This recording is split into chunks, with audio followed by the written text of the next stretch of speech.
오늘 본문의 말씀을 가지고 하나님의 안식으로의 초대라는 제목으로 하나님 말씀 전하도록 하겠습니다. 오늘날 이 시대의 삶은 제가 봤었을 때 안식을 잃어버린 시대를 우리가 좀 살아가고 있지 않는가 생각이 되어집니다. 저만의 생각은 아닌 것 같아요.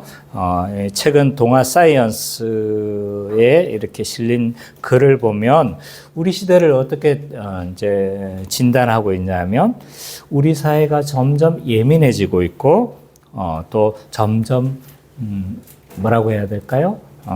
좀 안식을 잃어버린, 안식이라는 용어를 쓰지는 않았지만 안식을 잃어버린 이런 시대라고 그렇게 진단을 하고 있는 것을 제가 본 적이 있습니다.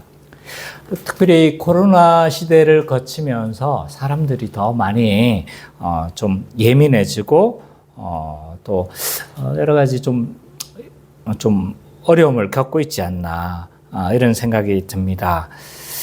제가 이렇게 사회가 예민해지고 여러 가지 좀 까칠해졌다고 하죠. 까칠해졌다고 느껴지는 게 특별히 언제 많이 느끼냐면 운전할 때 많이 느끼는 것 같습니다. 여기서 운전하시는 분 몇 분 계시는데 운전하다 보면 사람들이 전에보다 훨씬 더 까칠해지고 예민해진 이런 시대가 아닌가 생각이 되어지는데요. 요즘 운전대를 잡으면 사람들이 약간 울분에 차 있는 것 같아요. 그래서 뭔가 이렇게 막 하다 보면 시비가 붙거나 아니면 서로 이렇게 막 좀 이렇게 실랑이를 붙다 보면 사람들이 굉장히 난폭해지고 또 언어도 막 거친 언어를 많이 사용하고 심지어 뭐 이제 뭐 행동으로서 그렇게 많이 하려고 하죠. 그래서 요즘은 이제 양보도 잘 안 하고 매너도 없고 거칠어진 이런 모습을 많이 발견합니다. 제가 이 며칠 전에 이제 경험한 것 중에 하나는 뭐냐면 아침에 이렇게 이제 카페로 오고 있었는데 카페로 오고 있으면서 이렇게 약간 제가 좀 멍해 있었어요. 멍해 있었는데 어떤 사람이 제 앞으로 칼치기를 하려고 했던 것 같아요. 근데 이 칼치기를 하면 제가 신경질이 확 나잖아요. 제 입에서 욕이 나왔겠습니까? 안 나왔겠습니까? 제 입에서 욕이 안 나왔어요. 왜냐하면 신경질 날 틈이 없었어요. 칼치기를 해가지고 들어와가지고 제 앞에 들어온 것뿐만 아니라 이 사람이 1차선으로 훅 들어가가지고 오토바이하고 부딪히기 일보 직전에서 오토바이가 피하고 이 사람하고 피하고 해가지고 두 사람이 막 실랑이가 붙는 것을 본 적이 있습니다. 이처럼 운전을 하다 보면 이 예민해진 이런 사회의 모습들을 좀 잘 발견하게 되어집니다. 우리 시대에 왜 이렇게 예민해지고 안식을 잃어버린 사회를 우리는 살아가고 있을까? 제가 진단해 봤을 때 몇 가지 이유가 있는 것 같아요. 그 중에 하나는 이제 심각한 경쟁 사회를 겪고 있기 때문입니다. 그래서 일자리는 줄어들고 또 일자리는 줄어들지만 이제 사람들은 이렇게 그만큼 이렇게 갈 만한 양질의 일자리가 별로 없는 것 같습니다. 그래서 학교를 졸업해도 갈 만한 직장이 별로 없죠. 옛날에 이 금융권에 있는 사람만 해도 얼마나 이렇게 이제 은행에 다닌다 이러면 누구나 다 알아줬지 않습니까? 그래서 누구나 알아줬지만 지금은 이제 금융권에 있는 사람은 제가 봐서는 굉장히 위태위태합니다. 왜냐하면 요 앞에만 해도 지금 대구은행이 문을 닫았어요. 왜냐하면 자율 점포로 다 해버리니까. 그래서 요즘은 이제 사람들 다 잘리고 그런 상태에 있고 갈 만한 직장이 많지가 않습니다. 스카이 뭐 나와야 겨우 그나마 이제 안정적인 직장을 얻는 이런 시대가 아닌가 싶습니다. 그래서 일자리가 별로 없으니까 경쟁이 심해지고 그러다 보니까 사람들이 이제 이 무한 경쟁의 시대에 살아남기 위해서 굉장히 예민해져 있는 것 같습니다. 거기에다가 요즘은 이제 좀 금리가 많이 올랐죠. 그래서 금리 압박을 받는 사람들이 많이 있습니다. 그래서 옛날에 이런 시대에 돈을 안 빌리면 바보다. 라는 이야기가 많았죠. 내 친구가 포항에 이제 집을 샀다고 해가지고 집들이를 갔는데 집에 가보니까 어마어마한 거예요. 속된 말로 어리어리했어요. 그래서 야, 너 성공했다야 이러니까 하는 말이 내 지분보다 은행 지분이 더 많다야. 이런 이야기를 하는 걸 들은 적이 있습니다. 그러니까 돈을 빌린 사람들이 많으니까 금리의 압박을 받다 보니까 요즘은 좀 많이 힘들어하는 이런 시대를 살아가고 있습니다. 그래서 요 코로나를 기점으로 해서 더더욱 안식을 잃어버린 시대를 우리는 살아가고 있죠. 그러면 과거에는 어땠을까요? 뭐 코로나 시대로 이렇게 예민해졌다라면 과거에는 그러면 안식을 누렸었을까? 우리 장모님이 여기 와서 같이 예배를 드리고 있는데 과거에도 제가 왔었을 때 안식을 그렇게 누리지는 못했을 거라고 저는 생각이 되어집니다. 삶의 정황만 차이가 있지 뭐 지금이나 과거에나 안식을 누리지 못하는 시대는 똑같다라고 할 수가 있습니다. 그러면 원래부터 세상은 이렇게 안식이 없는 세상이었을까? 하나님은 안식이 없는 이런 무한 경쟁의 시대로 하나님은 우리를 만드시고 그 무한 경쟁의 쳇바퀴 속에서 우리를 집어넣으시고 그렇게 안식 없는 세상을 살아가도록 하셨을까라고 했었을 때 성경은 그렇게 이야기를 하고 있지 않다는 겁니다. 오늘 본문을 보니까 이제 하나님은 일곱째 날 다 천지 창조를 다 이루시고 그 이후에 하나님의 행동의 모습을 잘 보여주고 있습니다. 그래서 하나님은 천지 창조를 이루시고 그날에 안식하며 복을 주셨다라고 이야기를 하고 있습니다. 6일 동안 모든 만물들을 다 만드셨죠. 그리고 그 모든 일을 마치시고 오늘 본문에 보니까 일곱째 날에 안식하셨다라고 그렇게 말씀하고 있습니다. 그래서 오늘 이 본문은 하나님께서 어떤 세상을 만드셨는가를 좀 잘 보여주고 있다고 생각합니다. 하나님은 왜 안식을 하셨을까요?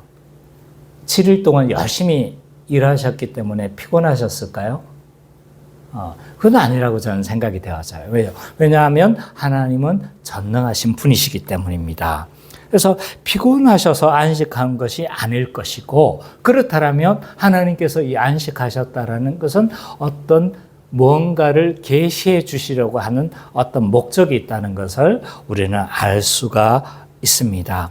거기에다가 1절부터 3절까지 이 짧은 구절에서 하나님은 안식하셨다라는 말이 두 번이나 반복되고 있는 거죠.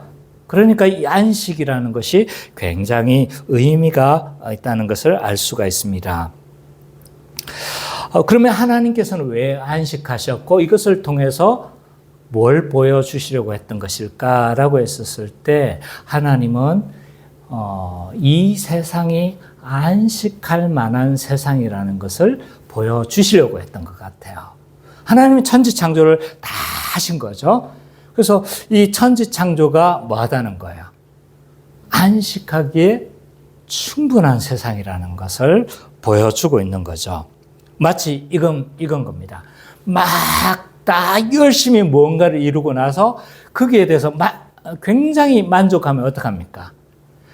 와, 다 했다 하면서 발싹 누워가지고 뭔가 딱 누워가지고 그냥 쉬는 이것과 비슷하다고 할 수 있을까요?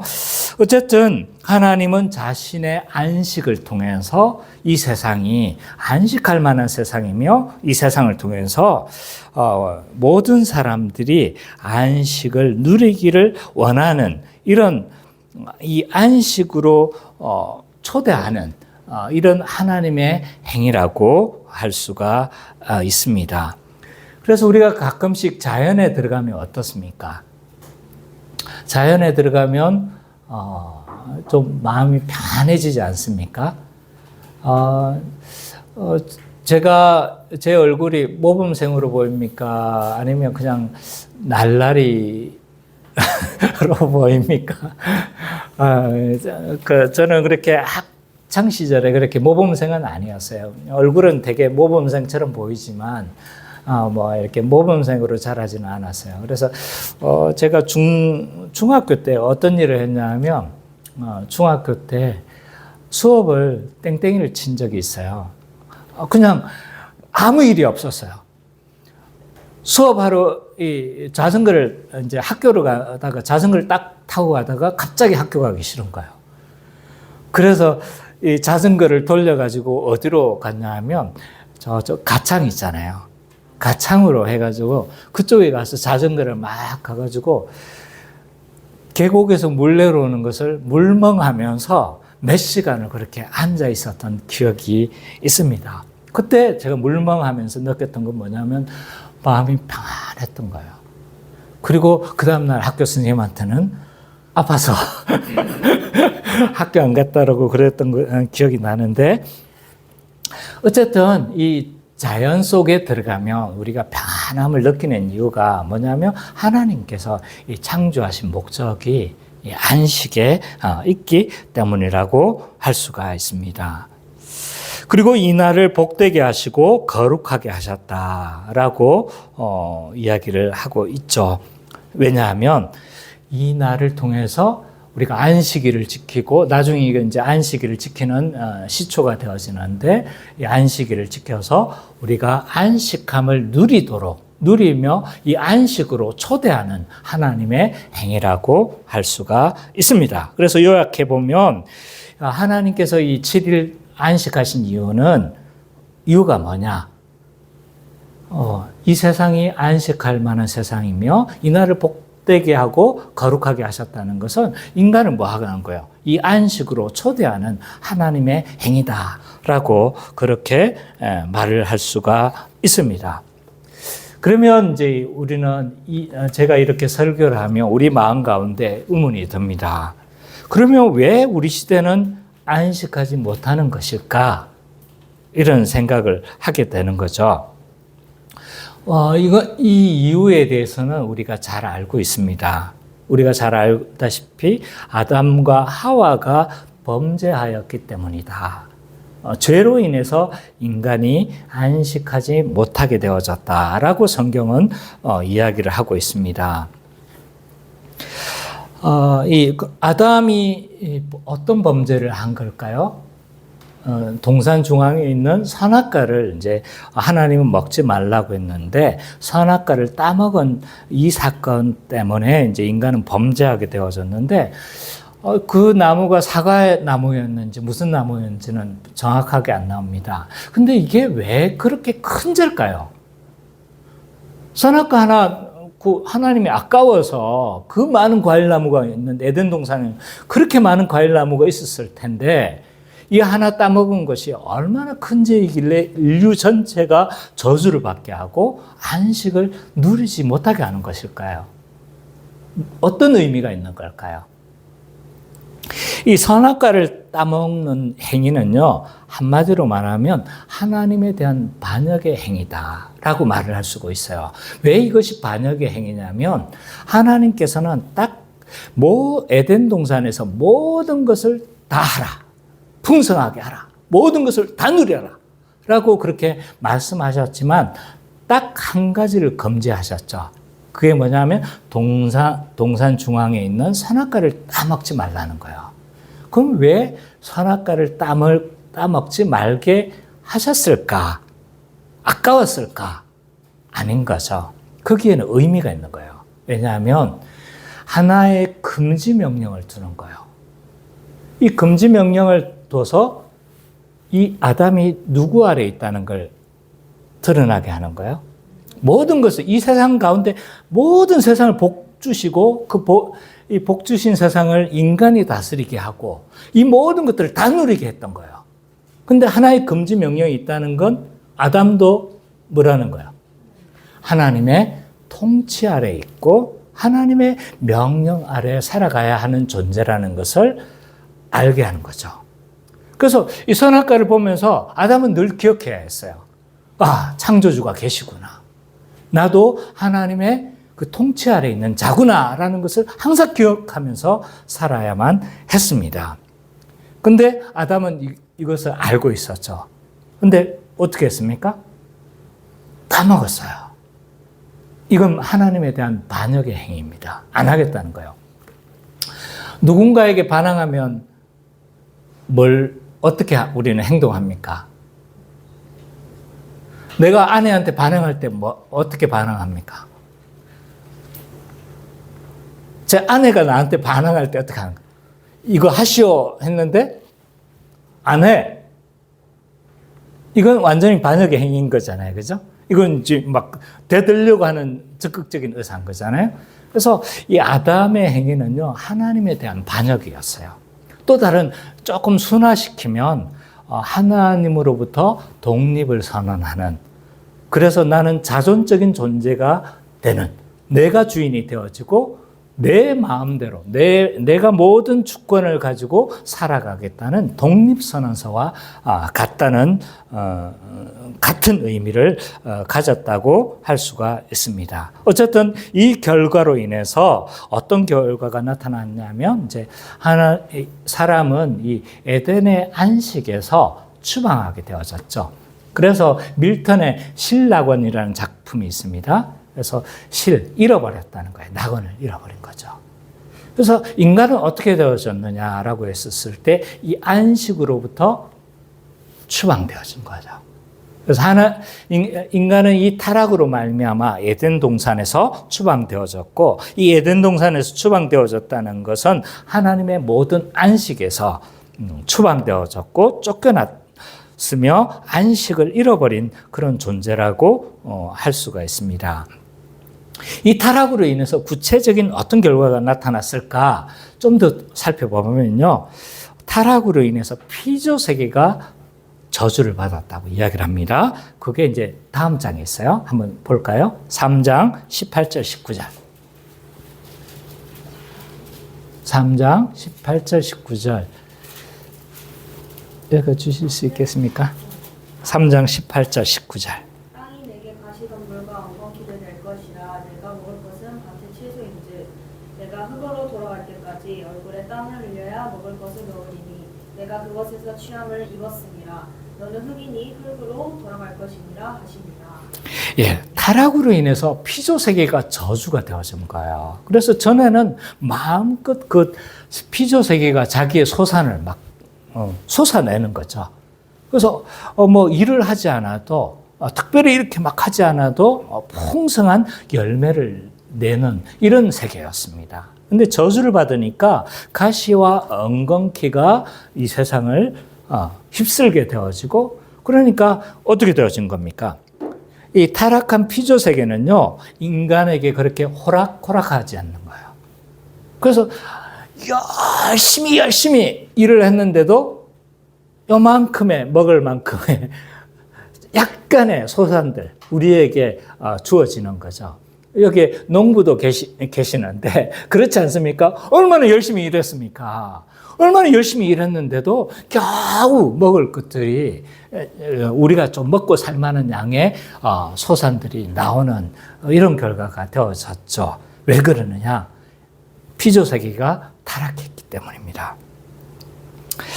그래서 이런 에덴의 풍성함이 다 사라져 버렸기 때문에 인간은 한정된 재화를 가질 수밖에 없는 거예요.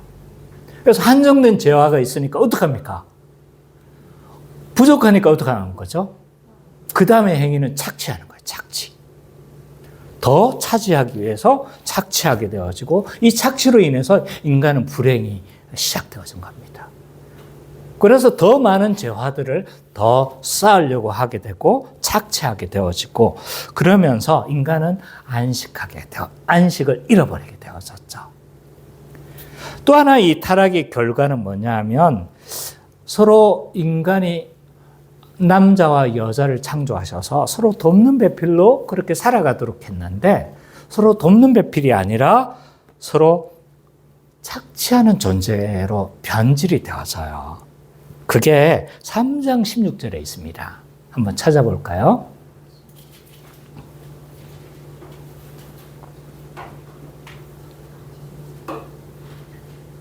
3장 16절. 우리 선미자매가 한번 읽어주세요. 또 여자에게 이르시되 내가 네게 임신하는 고통을 크게 더하리니 네가 수고하고 자식을 낳을 것이며 너는 남편을 원하고 남편의 말을 들을 것이니라 하시고. 자, 여기에 이제 우리 개역 개정에서는 이게 정확한 의미가 분명하게 드러나 있지 않습니다. 이게 쉬운 성경에 보면 이렇게 번역이 되어져 있어요. 하나님께서 여자에게도 말씀하셨습니다. 내가 너에게 아기를 가지는 고통을 크게 하고 너는 고통 중에 아기를 낳게 될 것이다. 너는 내 남편을 지배하려 할 것이고 남편은 너를 다스릴 것이다. 라고 이렇게 이야기를 하고 있는 거죠. 그래서 서로 돕는 배필로 살아가야 하는 존재가 어떻게 되는 거예요? 아내는 남편을 지배하려 하고 남편은 어떻게 하는 거예요? 아내를 지배하는 이런 관계로 변질되어진 거죠. 그래서 이 서로 돕는 배필에 그래서 서로 한 몸처럼 그렇게 살아가야 되는 존재가 서로가 서로를 어떻게 하는 거예요? 착취하는 존재로 변질되어진 것을 볼 수가 있습니다. 그래서 이 서로 지배하려고 하니까 아까 착취의 문제도 같은 문제인 거죠. 그래서 서로 지배하려고 하고 서로 차지하려고 하고 서로 더 우위에 서려고 하고 그러다 보니까 인간은 마치 어떤 존재가 됐냐면 인간은 만인에 대한 늑대다라고 말한 이 철학자의 말이 사실은 역사 가운데서 진실로 증명되어진 거죠. 그래서 인간은 다 서로 착취하려고 하는 거예요. 조금만 약해 보이는 사람이 있으면 어떻게 하냐면 그 사람을 착취하는 거예요. 조금만 이 사람은 좀 뭔가 내가 착취할 만한 대상이다라고 생각하면 그 사람에게 다가가서 착취하려고 하는 것이 인간의 존재라는 거죠. 그래서 인간의 가장 큰 불행은 뭐냐라고 했었을 때 등을 맡길 만한 사람이 없다는 거예요. 내 등을 맡길 만한 사람이 없는 거예요. 그래서 인간은 이런 타락으로 인해서 피조세계가 저주받았을 뿐만 아니라 서로 돕는 배필로 살아야 되는 인간이 서로 착취의 관계로 변질되어지니까 서로 이제 안식을 잃어버리는 것은 사실은 당연한 결과다라고 그렇게 할 수가 있습니다. 그러면 우리는 어떻게 해야 될까요? 어떻게 해야 우리가 이 안식을 회복하고 이 안식 가운데 우리는 살아갈 수 있는 것일까? 어떻게 안식을 회복할 수 있을까에 대해서 저는 말하고 싶습니다. 이게 복음인 거죠. 이게 복스러운 소식인 거예요. 이러한 인간의 안식은요, 육체적으로 푹 잠을 잔다고 해가지고 쉰다고 해서 안식이 누려지는 건 아닙니다. 왜냐하면 아이러니하게도 집에서 푹 한 1년만 쉬어보세요. 우울증 생깁니다. 이상하죠, 그죠? 그래서 그럼 쉬는 것이 우리가 육체적으로 푹 쉰다고 해가지고 안식을 누리는 건 아니라는 것이 증명이 되는 거죠. 성경은 이 안식의 회복을 어떻게 이야기를 하고 있느냐라고 했었을 때 너무 당연하게 여러분들이 느낄지 모르겠지만 이 안식을 저는 이 세 가지 차원에서 안식을 회복할 수 있다고 저는 생각합니다. 여러분들이 생각하는 대로입니다. 하나는 뭐냐면 예수 그리스도를 믿음으로 안식을 들어갈 수 있다라고 이야기를 합니다. 히브리서 4장 3절을 한번 읽어볼까요? 히브리서 4장 3절.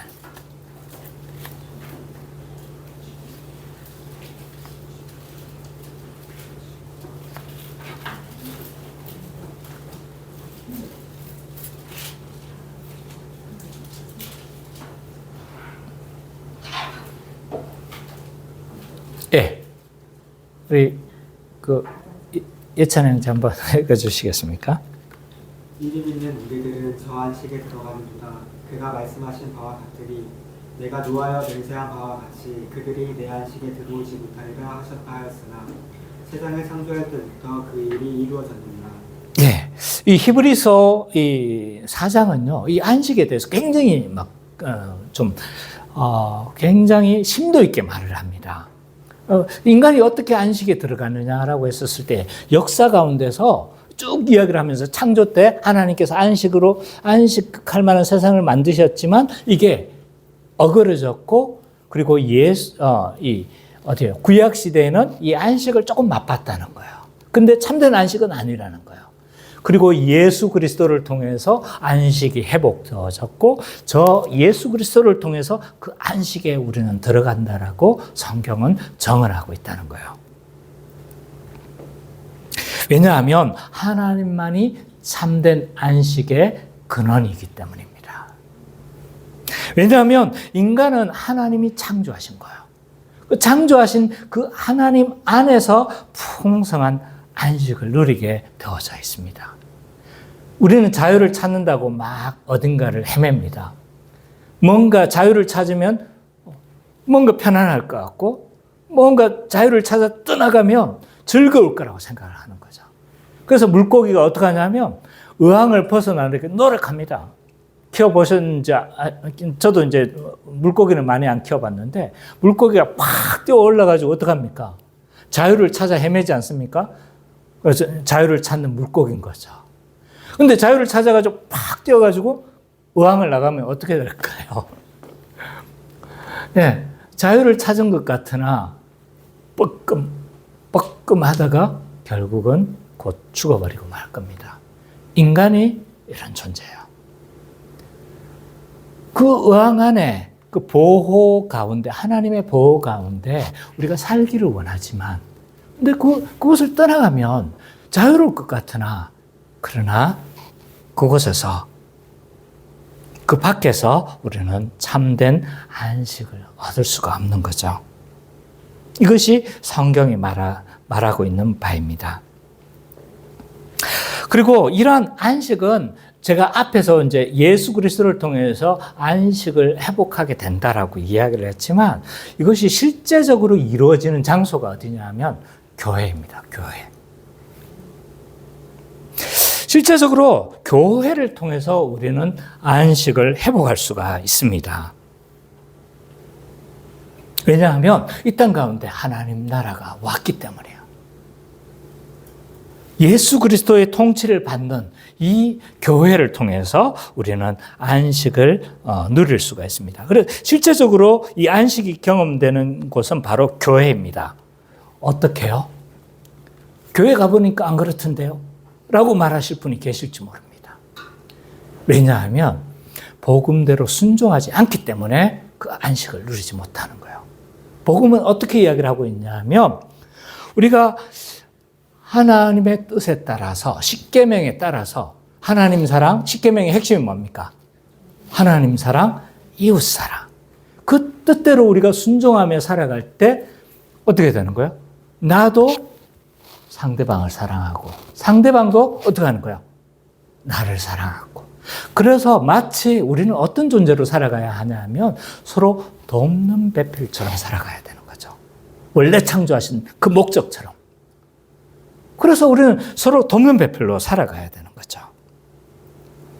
그래서 성경은 이 교회의 한 지체를 가리켜서 뭐라고 이야기를 하고 있냐면 한 가족이라고 이야기를 하는 겁니다. 한 가족이고 한 형제이며 한 몸이라고 그렇게 말을 하고 있는 이유가 그 이유에 있습니다. 그래서 신자가 우리가 된다는 건요, 서로 교회로서 서로 사랑하며 살아가는 존재입니다. 돕는 배필로서. 언제까지? 요람에서 무덤까지입니다. 그래서 우리는 교회 안이 어떻습니까? 제가 봤을 때 이 교회 안은 개인주의의 시대에 영향을 받아서인지 모르겠지만 어떤 이유에서인지 모르겠지만 각자 도생하는 신앙생활을 하고 있어요. 이것이 현재의 교회의 모습입니다. 그러나 그렇지 않다는 거예요. 교회는 각자 도생하는 신앙생활이 아니라 서로 한 몸으로서 서로 사랑하며 살아가는 곳이 교회입니다. 그래서 우리는 상대방이 아닌 거예요. 상대방은 곧 나입니다. 한 몸인 거예요. 그래서 예를 들어서 어떤 젊은 청년들이 결혼을 해서 아이를 낳았습니다. 그러면 누구의 아이일까요? 아니에요. 누구의 아이가 아닌 거예요. 누구의 아이인 거예요? 우리의 아이인 거예요. 우리의 아이. 그래서 아이가 오면요, 교회 전체가 양육하는 거예요. 그래서 누구 아들이나 이게 아닌 거죠. 그래가지고 왔어, 아이고 아들 하면서 어떻게 하는 거예요? 안아주고 뽀뽀해주고, 그러는 거죠.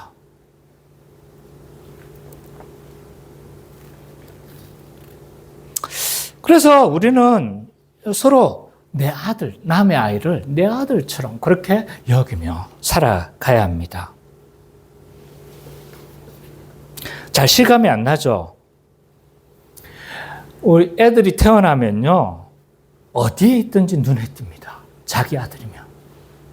우리 은찬이가 옛날에 이리 유치원 다녔었을 때, 실제로 그 역할을 하지는 않았지만, 왜 유치원 다니면 나뭇잎 역할을 하는 친구가 있잖아요. 그죠?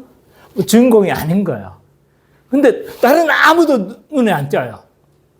누구만 눈에 띕니까? 나뭇잎 역할을 하는 누구만 눈에 띄는 거예요.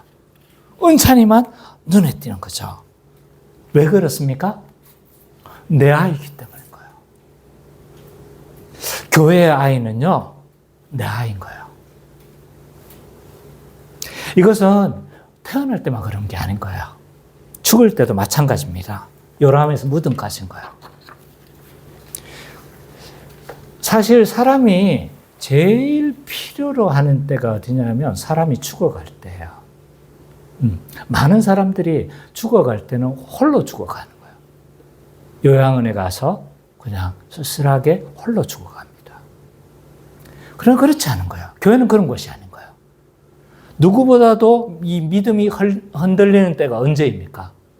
죽음 앞일 거예요. 죽음 앞에. 죽음 앞에 섰을 때 하나님은 계시는가? 이런 많은 생각을 할 수 있어요. 근데 그때 누가 있어야 되는 거예요? 교회 한 몸인 교회가 가서 어떻게 하는 거예요?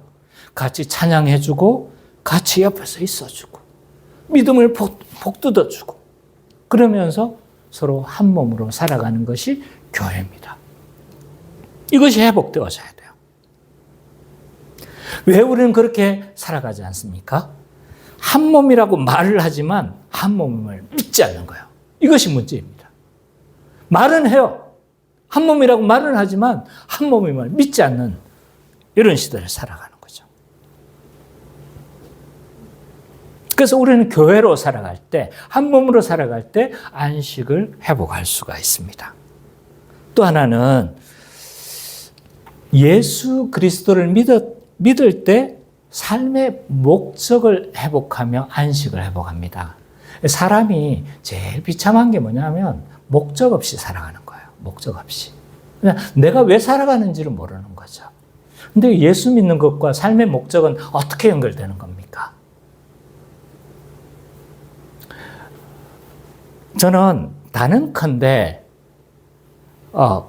세상의 기원에 말하는 것은 딱 두 가지밖에 없어요. 진화론과 창조론인 거예요. 이건 과학적이고 이건 과학적이 아니다라고 이야기를 하는데 그건 다 차치하고. 자, 진화론을 우리가 철저히 신봉하게 되면 삶의 목적을 잃어버리게 되어 있습니다. 왜 그럴까요? 우연히 우리가 던져진 존재예요. 진화론을 믿으면. 그렇지 않습니까? 우연히 그냥 던져진 존재예요. 그냥 엄마 아빠가 불장난해가지고 다 그냥 나온 거예요, 우리가. 진화론을 철저하게 신봉하면. 그럼 거기에서 우연히 던져진 존재에게 삶의 목적이 있습니까? 없는 거예요. 거기서 삶의 목적을 찾을 수가 없어요. 그냥 우연히 던져졌기 때문에 그냥 열심히 살다, 열심히 즐기다, 그렇게 가면 되는 겁니다. 근데 창조론을 우리가 신봉하게 된다면, 창조론을 믿게 되면 어떤 결과가 되어지냐면 하나님이 세상을 창조하셨고 우리는 그 하나님의 뭔 거예요? 창조 창조로 인해서 생겨나게 된 존재인 거죠. 그러면 창조에 의해서 우리가 태어났다라면 아무 목적 없이 창조하는 이유가, 창조합니까? 이거 왜 만듭니까? 마이크로 쓰기 위한 거 아닙니까? 이 스탠드를 왜 만듭니까? 스탠드로 사용하기 위한 거 아닙니까? 그러면 하나님께서 우리를 창조하셨다라면 거기에는 분명한 목적이 있다는 거예요. 아직 내가 발견하지 못했을 수도 있어요. 우리 아들도 지금 이번에 대학을 합격하긴 했지만 저한테 공원을 걸으면서 하는 말이 뭐냐면, 아빠, 내가 지금 여기 가긴 가는데 내 길인지 아닌지 아빠 나 모르겠다. 이렇게 이야기하는 거예요. 기분 나쁘나요? 그렇지 않죠, 그죠? 네. 웬만하면 설교에서 자기를 빼달라고 하더라고요. 어쨌든, 이게 확신하지 못하는 거예요. 확신하지 못해도, 그러나 분명한 것은 언찬이에게 하나님을 향한 목적이 있다는 거죠. 우리 모두에게는 삶의 목적이, 창조의 목적이 있다는 거예요. 거기에서 삶의 목적을 우리는 찾을 수 있다고 생각합니다. 그래서 기독교가 저는 객관적으로 우월하는 것이 있다고 생각하는데 그 객관적으로 우월한 게 뭐냐? 인간론이라고 생각합니다. 인간을 바라보는 시각. 그래서 진화론에서는 결코 삶의 목적을 회복할 수가 없어요. 그러나 기독교 안에서, 복음 안에서, 예수 안에서는 이 삶의 목적을 찾을 수가 있다. 그래서 우리는 예수 안에서 삶의 목적을 회복할 수가 있습니다. 이렇게 말하면 서운할 사람이 있어요. 난 삶의 목적이 있는데요. 근데 그렇지 않을 겁니다. 삶의 목표는 있을 거예요. 삶의 목표는 있으나 삶의 목적은 없을 거예요. 잘 생각해 보세요. 내가 의사가 되겠다. 뭔가 삶의 목표는 있는 거예요. 그러나 내가 뭘 위해서 살아가겠다라는 삶의 목적은 없을 거예요.